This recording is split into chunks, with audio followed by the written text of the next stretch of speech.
স্বামীর কাছে শুধু রাতের উপভোগের জন্যই ছিলাম আমি, আর আমার নরম দেহটাই ছিল তার পছন্দের তালিকায়। কিন্তু আমার যে রাতের সুখ ছাড়াও আরও কিছু চাই, সেটা তার বোঝার ক্ষমতা হয় নাই। আমার নাম নিশি। আজ থেকে 1 বছর আগে শফিকের সাথে আমার পারিবারিকভাবেই বিয়েটা হয়েছে। বিয়ের কয়েক মাস খুব ভালোভাবে সময় কাটলেও এখন যেন তা শুধুই স্বপ্ন। আজ আমি 5 মাসে প্রেগনেন্ট, কিন্তু আমার ভালো মন্দ দেখাশোনার মতো কেউ নেই। শফিক আছে শুধু চাকরির ব্যস্ততায়। বিয়ের 1 বছর পর বাচ্চা নিয়েছি। সে চায়নি আমি এখনই বাচ্চা নেই, কিন্তু বাধ্য হয়ে আমাকে বেবিটা নিতে হয়েছে। ভেবেছিলাম বাচ্চা নিলে হয়তো আমার প্রতি তার একটু মায়া কাজ করবে, কিন্তু 5 মাসের অন্তঃসত্ত্বা থাকা সত্ত্বেও আজ আমাকে তার বাড়ির যত কাজ আছে, কুয়ো থেকে পানি তোলা, কাঁচা ঘর কদ দিয়ে পরপর পাশের পুকুর থেকে মাটি এনে সারা বাড়ি লেপ দেওয়া, রান্নার যত মশলা সব পাটায় পেশানো, তারপর 3 বেলা রান্না করা, এটা তো প্রতিদিনের রুটিন মাফিক কাজ। কাজ করতে করতে ক্লান্ত হয়ে যাই, তবুও তাদের কাজ শেষ হয় না। রাতে আবার শাশুড়ির পা টেপে দিতে হবে। এখনো কারেন্ট আসে নাই এই এলাকায়, তাই রাত ভোরে শাশুড়িকে হাত পাখা দিয়ে বাতাস দেওয়া যেন নিত্যদিনের কাজ ছিল। বাড়িতে শুধু শ্বশুর শাশুড়ি আর আমি থাকি। কাজের ব্যস্ততার কারণে শফিকে থাকতে হয় বাহিরে। শফিক একটা প্রাইভেট কোম্পানিতে মোটামুটি 20,000 টাকা বেতনে চাকরি করে, আর তার চাকরি দেখেই আমার বাবা মা কিছু না ভেবেই প্রস্তাব দেওয়ার সাথে সাথে বিয়ে দিয়ে দিয়েছে। কিন্তু শফিক যে কেমন তা আমার পরিবার এখনো জানতে পারে নাই। মাঝে মাঝে মাকে বলে ধৈর্য ধরে থাকো, ঠিক হয়ে যাবে। কিন্তু যখন শফিক আমায় বিয়ে করে তখন আমার পরিবারকে বলেছিল, যেখানে চাকরি করে সেখানে বাসা ভাড়া করে নিয়ে থাকবে। আর যদি এই কথা শফিককে ফোন দিয়ে বলতে চাই, আমার উপর আরো চড়া হয়। আজ শফিকের সাথে আমার বিয়ে হয়েছে ঠিকই, কিন্তু বিয়েটা মোটেও তার সাথে হওয়ার কথা ছিল না। বাবা মার মতকে গুরুত্ব দিয়েই বিয়েটা করেছি। তবে কেন আমার জীবনে এত কষ্ট? আমি যখন বাপের বাড়ি থেকে বিয়ের পর শ্বশুর বাড়ি আসি, তখন আমার নিজের জন্মস্থানকে পরস্থান করে তারপরে এসেছি, আর শ্বশুর বাড়িকে এক নিমেষেই আপন করে নিতে চেয়েছি। কিন্তু ভাগ্য আমাকে একটা নিকৃষ্ট পরিবারের কাছে নিয়ে দাঁড় করিয়েছে, যারা আমাকে কাজের মেয়ে আর ভোগ্যপণ্য হিসেবে ব্যবহার করে। কোনো কাজ করতে একটু দেরি হলে উঠতে বসতে খোঁটা দেবে, আর আমার স্বামী নামক কাপুরুষটা পরিবারের কথায় উঠে আর বসে। বড় আফসোস হয় যখন ভাবতে থাকি, কেন আমাকে এসএসসি পাশ করার পরই বিয়ে দেওয়া হলো। আমি তো আরো অনেক পড়তে চেয়েছিলাম। ঈদের ছুটিতে শফিক বাড়িতে এসেছে, আর পাশের রুম থেকে শুনতে পাচ্ছি শাশুড়ি ছেলের কাছে বিচার দিচ্ছে আমি নাকি সারাদিন একটাও কাজ করি না, নবাবের বেটির মতো ঘুম পাড়ি আর খাই। তখন কষ্টে বুকটা ফেটে যাচ্ছিল, আর চোখ দিয়ে অশ্রু গড়িয়ে গড়িয়ে পড়ছিল। আর কত কাজ করলে তাদের মন পাওয়া যাবে আমার সঠিক জানা নেই। তার নিজের মেয়ে হলে কি এভাবে আমাকে দিয়ে কাজ করিয়ে মিথ্যে কথা বলতে পারতো?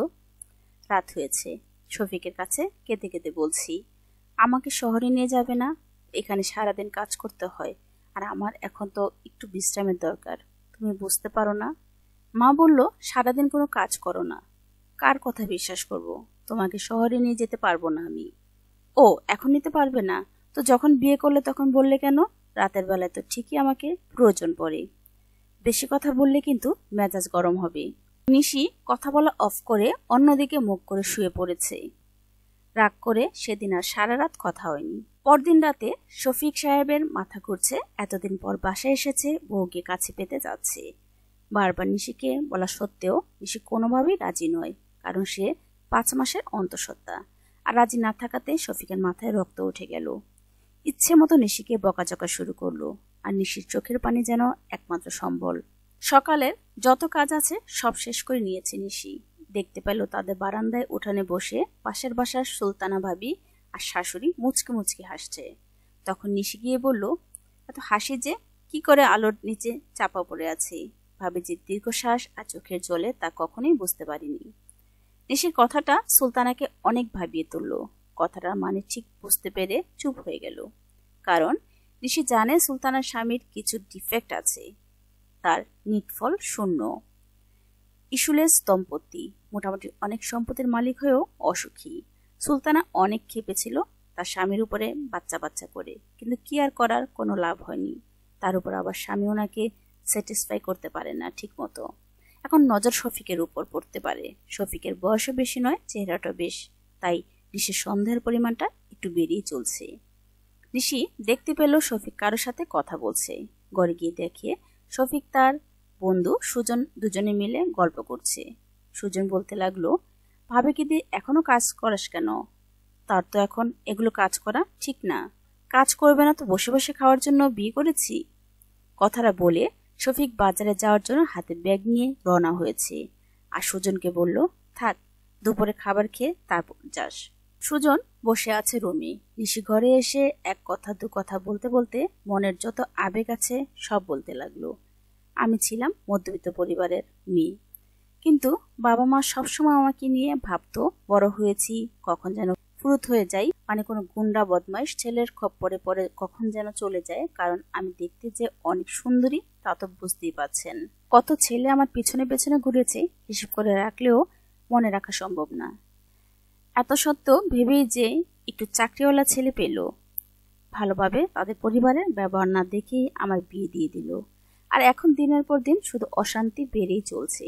শারীরিক চাহিদার বাইরেও মনের যে একটা চাহিদা আছে সেটা কখনো শফিককে বোঝাতে পারছি না। এইটুকু কথা বলে শেষ করেছে, কিন্তু শফিক যে মানিব্যাগটাই রেখে গেছে তা নিশির জানা ছিল না। মানিব্যাগের জন্য শফিক বাড়িতে এসে দেখে নিশি কাজ বাদ দিয়ে সুজনের সাথে কথা বলছে।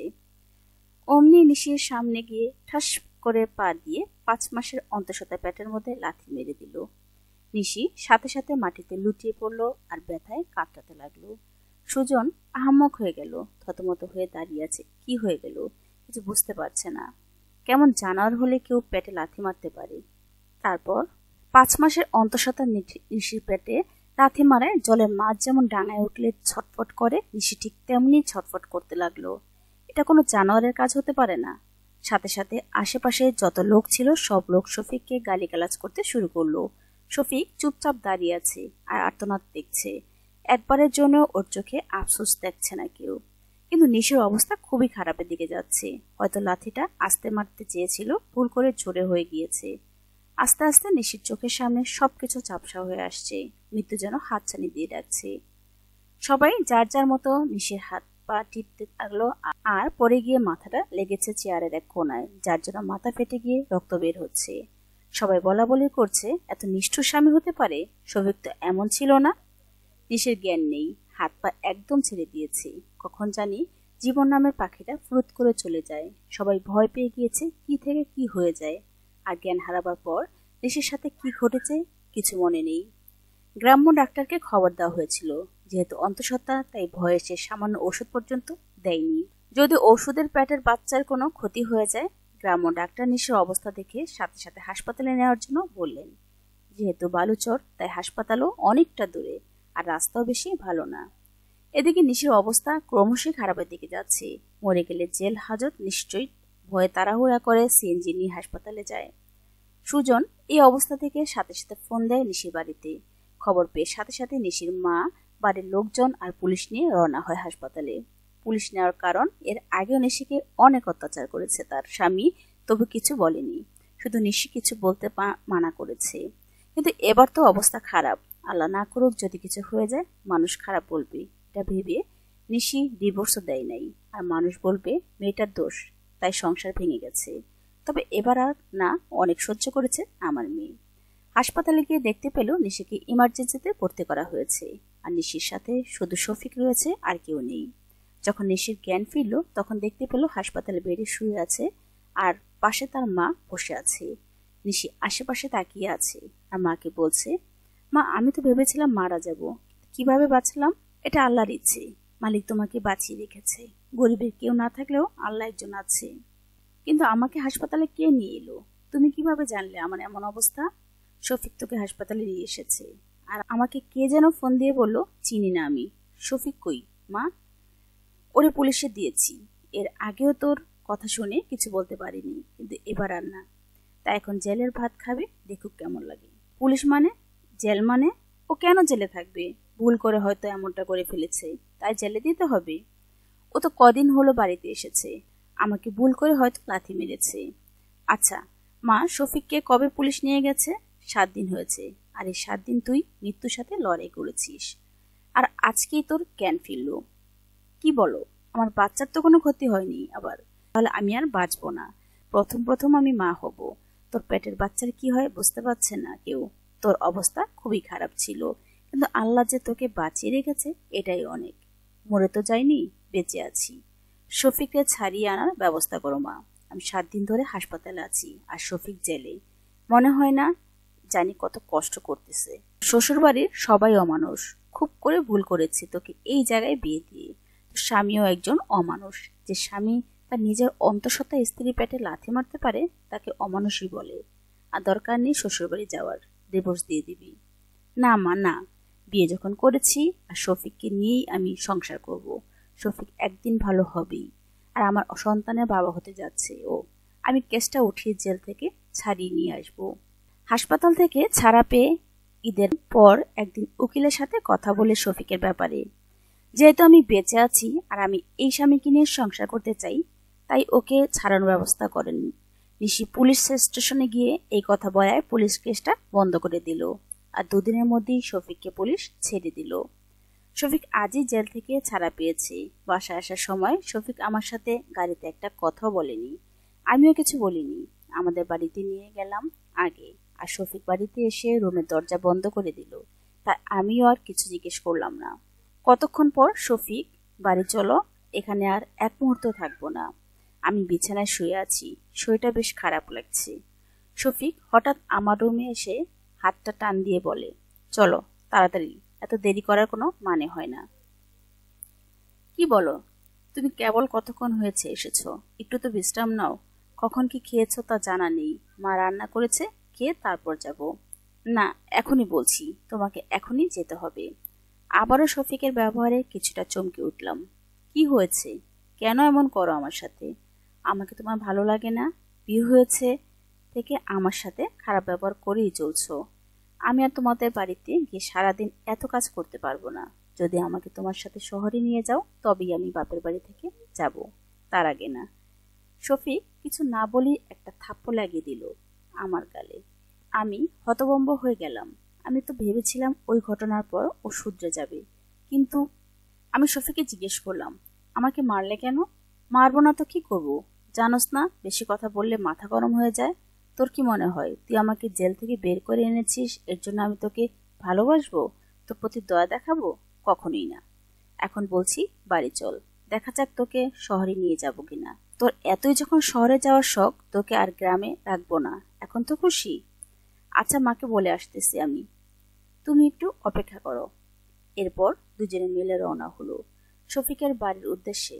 বাড়িতে গিয়ে দেখে শাশুড়ি রাগে ফুলে বোম হয়ে আছে। শফিক ঘরে ঢুকতেই দেখতে পেল তার টেবিলে একটা ডায়েরি পড়ে আছে।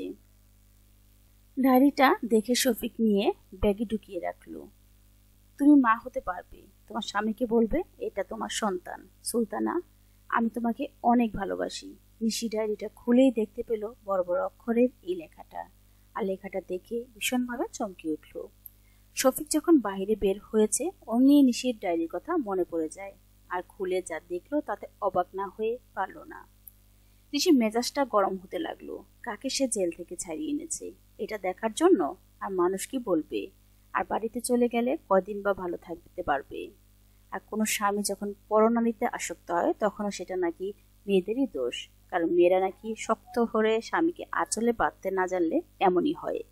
আর আমার মা আগেই একটু অন্যরকম ছিল, মেয়ে বলে অবহেলা করত। বিয়ে দিলেই যেন বেঁচে যেত, তাই এসএসসি পাশ করার পরেই বিয়ে দিয়ে দিয়েছে।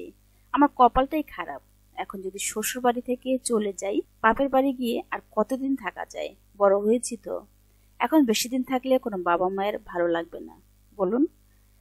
যখনই আমি শাশুড়িকে শফিকের কথাটা বলতে লাগলাম তখনই বলে উঠল, আমার ছেলে আরো বিয়ে করবে, লাগলে থাক, না লাগলে চলে যা। কি বলেন এসব? তাহলে আমাকে ছেলে বউ করে না আনলে পারতেন? তোকে তো আনছি বাড়ির কাজ করার জন্য। নিশি কাঁদতে কাঁদতে তার রুমে চলে গেল, আর দেখলো সুজন তার রুমের দিকে আসছে। আসলে নিশি আগে যেমন কষ্ট করেছে আজও তাকে তেমনই কষ্ট সহ্য করতে হচ্ছে। সুজন জিজ্ঞেস করতে লাগলো, ভাবি কি হয়েছে আপনার? কিছু না, কিন্তু কষ্ট দিয়ে জীবনটা ঘেরা। ছোট থেকে জীবনটা কষ্টের মাঝখান দিয়েই চলেছে। গরিব পরিবারে জন্মগ্রহণ করলে যা হয় আর কি। তুমি তো জানোই, কারণ তোমার নানু বাড়ি ওই জায়গায় ছিল। আমার জীবনের কাহিনী পুরোটা জানো না, আজ তোমায় বলছি, শোনো। জীবনের সুখ কি জিনিস সেটা হয়তো আমার কপালে ছিল না, কারণ জীবনটা এমন যে সুখ কখনো ধরাই দেয়নি। আমার মনের আশা কখনো পূরণ হতো না, যখন যাই ভাবতাম না কেন। পরে তার উল্টোটাই আমার সাথে হতো। আমরা ছিলাম দুই ভাই বোন। আমি যখন থেকে বুঝতে শিখেছি তখন থেকে সবার অবহেলা সহ্য করতে হয়েছে। আর সবাই কেন অবহেলা করবে না যদি নিজের মা আমার সাথে এমন করে। আমি পড়ালেখায় একটু কম পারতাম, আর আমার ভাই পড়ালেখায় খুব ভালো ছিল। আর হবেই তো ভালো, কারণ ও তো ছেলে, ওর গুরুত্ব একটু বেশি। মেয়েরা তো আর বাবা মার কাছে সারা জীবন থাকবে না, আর ছেলেরা তো চাকরি করবে, তাদের খাওয়াবে, তাই না? আমি তো তা করতে পারবো না। আমাকে কেউই ভালোবাসতো না। আমাকে বলতো, তুই পাশ করতে পারলেই হবে, বড় হলে বিয়ে দিয়ে দিব, পরের বাড়ি থাকবি। তখন আমি চতুর্থ শ্রেণী শেষ করে পঞ্চম শ্রেণীতে পড়ি। আমি মনে হয় মেয়ে হয়ে জন্ম নিয়ে খুব বেশি ভুল করে ফেলেছি। আর আমাকে অকারণে খুব করে আম্মু অনেক মারতো। আমি শুধু চুপ করে সহ্য করতাম। আর আপনারা ভাববেন না যে এটা আমার সৎ মা ছিল, এটা আমার আপন মাই ছিল। এভাবে আস্তে আস্তে অবহেলার মাঝেই বড় হতে লাগলাম। আমার ভাই পঞ্চম শ্রেণীতে পরীক্ষা দিয়ে জিপিএ 5 পেল। তখন যেন তাদের খুশির অন্ত নেই। আর আমি দশম শ্রেণীতে পড়ি। কিন্তু এবার তো খুব ভালো করে প্রিপারেশন নিতে হবে, কিন্তু কোচিং করতে হবে তো আগে থেকেই, তাই না? আমি ষষ্ঠ শ্রেণী থেকে এই পর্যন্ত প্রাইভেট বা কোচিং কোনোটাই করিনি। আর করব কেমনে? আমাকে তো কোনোদিন পড়ার জন্য টাকাই দেয়নি। তাহলে আমি হুট করে কি করে ভালো ইংরেজি পারবো, অঙ্ক কি করে ভালো বুঝবো? আর ওকে তো বাসায় টিচার এনে পড়ায়। আসলে আমি মেয়ে তো, তাই বলে এমন করে। শুধু যে লেখাপড়া থেকে এমন তা কিন্তু না, প্রায় সব জিনিস থেকেই আমি অবহেলায় পাত্র ছিলাম। টাকা, খাবার, পোশাক সব সব এক ড্রেস পরে পুরা 2 বছর কাটিয়ে দিয়েছি। একজোড়া জুতার জন্য অনেক কেঁদেছি। একদিন জুতা ছেড়ে গিয়েছিল, আর আমি তখন 2 পায়ের 2 স্যান্ডেল নিয়ে স্কুলে গিয়েছিলাম। আর সেদিন আমার বান্ধবীরা অনেক হাসাহাসি করেছিল। তারা তো আর জানে না আমার এতটা কষ্ট, তাই খুব কম বান্ধবী ছিল আমার। আমি টাকা চাইলে বলতো, এত টাকা কিসের? আর আমার সাথে রাগ করতো। তখন আমি তাদের কিছু না বলে রাগ করে চলে যেতাম আমার রুমে, দিতাম না টাকা। আর রুমে গিয়ে চুপে চুপে অনেক কান্না করতাম। আপনারাই বলুন, সবাই যখন টিফিনের সময় কিছু খায় আমার তখন কেমন লাগে? যখন খেতে বসতাম, মাছের মাথাটা ছেলেকে দিত আর আমাকে দিত ছোট টুকরাটা। সব ওকে বেশি বেশি দিত। কেউ বলতো না যে মেয়েটা তো আছেই। বাবা মা দুজনেই ছেলেকে নিয়েই টানাটানি করতো। বাবা বলতো ছেলে আমার, মেয়ে তোমার। আবার মাও বলতো ছেলে আমার, মেয়ে তোমার। মাঝখান থেকে আমি কার ছিলাম নিজেও জানি না। একসময় মা খুব খেপে গিয়ে বলল, ছেলেরা মায়েরই মতো হয়, ছেলে আমার। আর আমি একপাশে দাঁড়িয়ে থাকতাম, এগুলো দেখে আড়ালে এঁকে কাঁদতাম। বাড়িটা যদি একটু দুষ্টামি করতো, আমি কিছু বললে মা আমার উপর জুলুম করতো। আমি সব সময় মায়ের বকা শুনতেই থাকতাম আর কান্নার উপরই থাকতাম। আর ভাবতাম আমার জীবন এভাবে কিভাবে যাবে। সবাই বলে মেয়েদের নাকি 2টি জীবন, এক জীবন বাবা বাড়ি কাটায় আর এক জীবন শাশুড় বাড়ি। কিন্তু আমার একই হলো, আমি শ্বশুর বাড়িও এসেছি, সেখানেও একই অবস্থা। আমি এসএসসি পাশ করে কলেজে কেবল ভর্তি হব, ঠিক ওই সময় বিয়ে দিয়ে দিল। বড় হয়েছি, কিন্তু বেশি বড় না। বয়স কেবলমাত্র 17 বছর। আর আমার তো ছোট থেকেই জীবনটা কষ্টের, তাই শ্বশুর বাড়ির কষ্টটা মানিয়ে নিতে পারি, কিছু মনে করি না। কিন্তু এই স্বামী যদি আমার উপর এত আঘাত দেয়, তাহলে কিভাবে সহ্য করতে পারি বলেন? মেয়ে বলে এত অবহেলা, গরিব হয়েছি বলে আরো অবহেলা। ভাবি, এত কষ্ট করে বড় হয়েছেন, আগে তো জানতাম না। তবে ভাবি, আমায় মাফ করে দিও। অনেকদিন ধরেই শরীরটা ভালো লাগছিল না। তারপর হাসপাতালে গিয়ে পরীক্ষা করাতেই ধরা পড়ে আমার ক্যান্সার হয়েছে। হয়তো আল্লাহ বেশি দিন আমাকে এই পৃথিবীতে রাখবে না, তাই মরে যাওয়ার আগে সত্যি কথাগুলো তোমাকে বলতে এসেছি। তুমি ছোট থেকে এত কষ্ট করেছো আমার জানা ছিল না। যখন আমি নানু বাড়ি ছিলাম, মনে করে দেখো, তোমাকে পথে বিরক্ত করতাম, আর তুমি রাগ করে একদিন আমাকে থাপ্পড় মেরেছিলে। নিশ্চয় মনে আছে? তোমার মনে মনে অনেক ভালোবাসতাম আমি, কিন্তু তুমি আমায় পাত্তা দিতে না। আর সেদিন থেকেই আমার মনে প্রতিশোধের আগুন বইতে থাকে। অনেক রাগ হয়েছিল ওই থাপ্পড়ে। আর তখনই সিদ্ধান্ত নিয়ে ফেলি, তোমার যেখানেই বিয়ে হবে, প্রথমে তোমার স্বামীর সাথে আগে বন্ধুত্ব করব, তারপর তোমাকে শিক্ষা দেব। ঠিক তাই করেছি। তোমার বিয়ে হওয়ার 1 মাসের মাথায় আমি খুঁজে পাই শফিকের সাথে তোমার বিয়ে হয়েছে। তারপর ফেসবুকে শফিকের সাথে আমি বন্ধুত্ব করি। তারপর অনেকবার দেখা করি দুজনে। এভাবে শফিক আমাকে বিশ্বাস করতে শুরু করে, আর আমরা ভালো বন্ধু হয়ে যাই। তারপর থেকেই আমি সবসময় শফিককে ফোন দিয়ে মিথ্যা কথা বলতাম তো বউর জন্য একজনের সাথে সম্পর্ক আছে। তুই যখন চাকরিতে যাস আর তোর বউ ফাঁকা বাড়িতে রাতের আধারে পরপুরুষের সাথে করে। শফিকের মাকে বলার পর প্রথমে বিশ্বাস করতে চাই নাই, কিন্তু তুমি যখন আমার সাথে ফোনে কথা বলতে, তখন আমি তোমার শাশুড়িকে অন্য ফোন থেকে কল দিয়ে বলতাম, দেখেন আপনার ছেলের বউ অন্যজনের সাথে কথা বলেছে, এর জন্য তোমাকে অনেকবার বকাঝকা করেছি, কিন্তু মান সম্মানের ভয়ে কাউকে কিছু বলে নাই। আর যখন শফিককে বানিয়ে বানিয়ে তোমার কথাগুলো বলতাম, তখন শফিকও আমার কথা খুব বিশ্বাস করত। আর ডায়েরিটা যে টেবিলে ছিল সেটা আমি রেখেছিলাম। তারপর ওইসব আমি লিখেছিলাম যাতে তোমার মনেও সন্দেহের সৃষ্টি হয় আর তোমাদের ছাড়াছাড়ি হয়। আর শফিককে ছেড়ে গেলে আমার মনের ভেতরের আগুনটা একটু হলেও কমবে। আর তোমার মা যখন পুলিশ নিয়ে হাসপাতালে গেল, আসলে পুলিশকে আমি পাঠিয়েছিলাম যাতে করে শফিক জেলের ভাত খায়। তোমার শাশুড়ির কাছে আমি বদনাম করতাম যে তুমি একটা নষ্টা মেয়ে, সুলতানা স্বামীর সাথে অবৈধ সম্পর্ক আছে, তাই তোমাকে কেউ দেখতে পারতো না। শফিক না পারতো কাউকে বলতে, না পারতো সহ্য করতে, তাই তোমাকে নির্যাতন করতো। আর ভাবতো শহরে নিয়ে গেলে হয়তো অন্য পরিবারের সাথে তুমি সম্পর্ক করবে, তাই নিয়ে যেতে চাইতো না। তুমি আমার এত বড় সর্বনাশ করতে চেয়েছিলে, এর জন্যই শফিক আমাকে বারবার সন্দেহ করতো। কিছু বুঝতে পারতাম না, এই সন্দেহের কারণে ঝগড়া লেগেই থাকতো সংসারে। আর বারবার বলতো সুলতানা স্বামীর সাথে তোর অবৈধ সম্পর্ক আছে, কিন্তু আমি যা করিনি তা মেনে নিব কেন? এর জন্য সবসময় ঝগড়া হতো। আর সুজন, তুমি তো আমায় বলতে পারতে সুলতানা শফিকের সাথে সম্পর্ক আছে। সবই মিথ্যা কথা ছিল, সব বানিয়ে বলতাম। আসলে এই সবকিছুর জন্য আমি দায়ী, আমাকে ক্ষমা করে দিও। আমি শফিককে সবকিছু বুঝিয়ে বলবো, আর তোমার শাশুড়িকে বলবো যাতে করে তোমাকে কেউ সন্দেহ না করে আর এত কাজ না করায়। আমি নিজের ভুল বুঝতে পেরেছি, কেউ যেন আমার মতো করে অন্যজনের ক্ষতি করার চেষ্টা না করে। আসলে তৃতীয় ব্যক্তির কুটনামের কারণে, নয়তো যৌতুকের, আর নয়তো পরকীয়া, এই তিনটা কারণেই সংসারে অশান্তি লাগে। তাই বলে সত্য যাচাই না করে একজনের দোষ দেওয়া বোকামি, যে বোকামিটা করেছে শফিক আর তার পরিবার, যার কারণে কষ্ট পেতে হয়েছে নিশিকে। আমরা একজনকে ভালোবাসতেই পারি, মন থেকে কাউকে পছন্দ করতেই পারি, কিন্তু সে যদি পাত্তা না দেয় তাই বলে কারো মনে মিথ্যা সন্দেহ ঢুকিয়ে দিতে পারি না। হ্যাঁ, গীবত আর গীবত হচ্ছে কবিরা গুনাহ। তাই আমরা সুজনের মতো খারাপ কাজ থেকে বিরত থাকবো। আর মেয়েরা, তোমরা যদি কোনো ছেলের সাথে রিলেশন করো, তাহলে যতদূর সম্ভব নিজের গোপন জিনিস দেওয়া থেকে বিরত থাকবে। কারণ একটা রিলেশন ভেঙে যাওয়ার পর, যা কাউকে প্রপোজ করার পর রাজি না হলে, এতে মনের ভিতরে একরকম হিংসা জিদ কাজ করে। মনে হয় যখন ওর সাথে অন্য কোনো ছেলের বিয়ে হয়, তখন গোপন সবকিছু দেখিয়ে দিব, সংসারে আগুন জ্বালিয়ে দিব। আর অনেকে ব্ল্যাকমেলও করে। তাই যত দ্রুত সম্ভব নিজেকে সচেতন হতে হবে। আর সবকিছু সততা যাচাই না করে কেউ কাউকে ভুল বুঝবে না। আগে সঠিক জানুন, তারপর সিদ্ধান্ত নিন। সুজন যে কাজটা করেছে জিদের বশে করেছে, তার এই রকম কাজকে কোনোভাবেই সমর্থনযোগ্য নয়। কিন্তু আমাদের সমাজে এরকম অনেক হয় যা চোখের অন্তরালেই থেকে যায়, কিন্তু স্বামীর স্ত্রীর মাঝে চোখ চোখ সন্দেহ নামক জিনিসটা থেকে যায়। তাই আমার হিসেবে কোনো ছেলে যদি কোনো মেয়েকে প্রপোজ করে, যদি রাজি না হন, তাহলে তাকে না ঘুরিয়ে তার সামনেই বুঝিয়ে বলুন, আমি বিয়ের আগে রিলেশন করব না, আর বিয়ের আগে প্রেম হারাম, আমাকে ভুলে যান। এখানে নিশ্চয়ই কোনো ভুল নেই, কিন্তু অনেক মেয়েই আছে যারা 4 থেকে 5 জনের সাথে সম্পর্ক করে, একটা ভালো লাগে না ছেড়ে দিয়ে আরেকটা ধরে, তাদের জন্য অপেক্ষা করে। এক একটা ছেলের প্রতিশোধ নামক ঘৃণা, আর ঘৃণার কবলে পড়ে ছেলেটা মেয়ের আগের সব অপকর্ম ফাঁস করে দিতে চায়, যাতে করে মনে হয় মেয়েটার ক্ষতি হোক। কিন্তু আমরা অন্যজনের ক্ষতির কথা ভেবে নিজের বিপদ থেকে ডেকে নিয়ে আসি। অন্যের গোপন কোনো কিছু ছড়িয়ে দেওয়া যা আইনি অপরাধ। তাই এই সকল অপরাধ থেকে আমরা বিরত থাকব।